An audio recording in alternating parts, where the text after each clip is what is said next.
one of his speeches around how when we see Black folks not having community within one another, it is often then weaponized, or the Uncle Toms is the language that he used, are then weaponized against, like, who's the good Black person, who's the bad Black person. All right, good Black people, we're endorsing you to have the loudest voice so you can keep the masses pacified. Which is an echo to zero-sum thinking, because I can create another political football to racially divide this group of people. Yes, and I'm within going to use their community. Yes, I'm going to use the people that look like them to do it. And I think that's what's so challenging for me, is like, I want so bad to be aligned to this logic, you know, that McGhee is going for. And I think it's a sequencing question of like, there's a necessary first step that within our communities, which you named a little bit earlier, we are teaching one another. We are teaching the children about who are you? Like, what do you stand for? Where do you come from? How do you advocate for yourself? And we're teaching each other because then we have a strong enough internal community where we then can build allyship with other communities.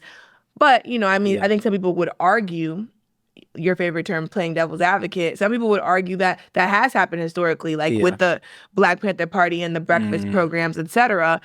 And those things were infiltrated. There were things put in place to try and divide those communities, Black codes. Like, those are instances where when we have tried to build community amongst one another, we have someone that is still trying to create the division. And I think as you know, person that is all for like community and solidarity, there is a real tendency, I'll use that word, for us to be in division, because that is where we come from. You know, we come from a history where we are divided for hundreds of years, and all of the things that are put in place to keep that division going. And now we're in a situation where we actually have because, you know, I would also argue that we are in a moment, I think, in American history where we really can coalesce around a different way of like energizing to resist like all kinds of problematic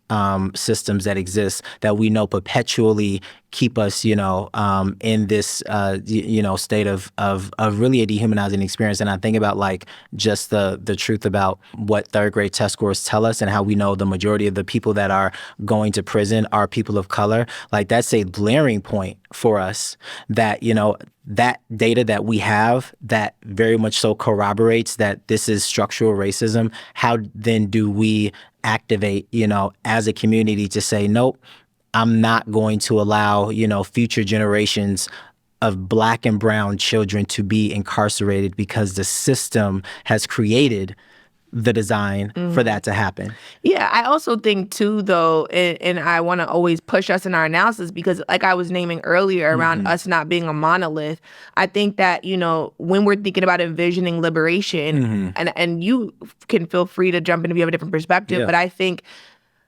my argument is not that we push to all be the same type of person or have the same way of thinking about how the world is.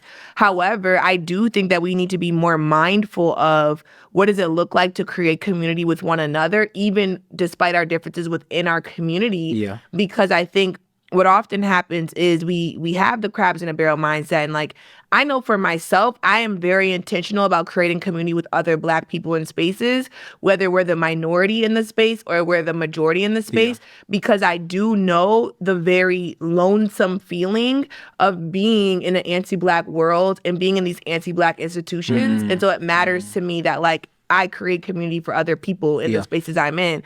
And, you know, we do see sometimes the Black folks who choose assimilation, who choose to like do the agenda that they think brings them some type of success.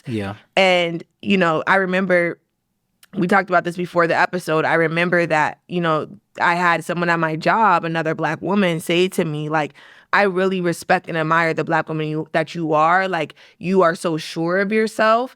And I wish that you would receive and respect the type of Black woman that I am, and was speaking about her assimilation. And I said, you know, the reason why it's very challenging for me to respect the type of Black woman that you are is because you are okay with us being in discord for spectacle, right? Like, I'm never going to be into it with a Black person for any non-Black person to witness, because even when I disagree, you know, I value you as a human and the struggle that we have, where I rather us disagree in private.